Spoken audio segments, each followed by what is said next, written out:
Сите жени, без разлика на годините, имаат ризик за раѓање на бебе со родилни аномалии. Дауновиот синдром е една од состојбата која се открива во најраниот период од бременоста со помош на ултразвучен скрининг. Постојат повеќе скрининзи, кои се одвиваат во најразлични периоди од бременоста, со цел родилката да биде сигурна дека во себе носи потполно здраво дете, вели професор доктор Гордана Адамова од болницата Санте Плюс. Овој скрининг е околу 20 недела, помеѓу 18 и 24, најдобро е помеѓу 20 и 22, најдобро.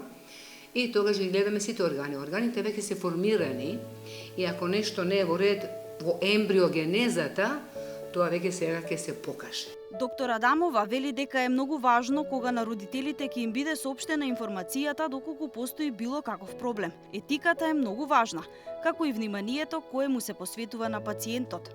Значи, битно е да знаеме ние да пренесеме информација.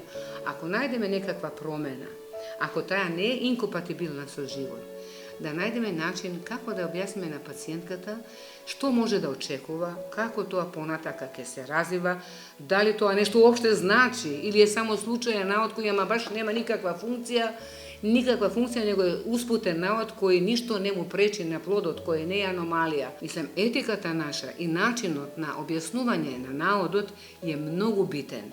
Ризикот за појава на аномалии кај бебињата зависи од возраста на родилката. Кај постари жени, поготово над 40 години, е почест.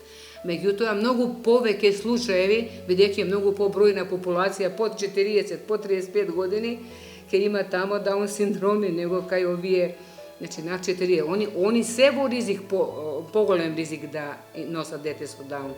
Али начално како бројка, повеќе ги има. У другата популација таа е побројна.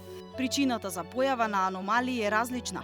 Може да е последица на исхраната, загадувањето на почвата и воздухот, а понекогаш тие аномалии може да бидат и наследни. Најчести аномалии се оние на срцето, мозокот и бубрезите. Има минорни, мајорни, има некои кои не ни барат некаква хируршка интервенција, нели? Има некои кои, меѓутоа ние најчесто и најлесно ги откриваме аномалиите на мозокот, jer тие најлесно се гледаат.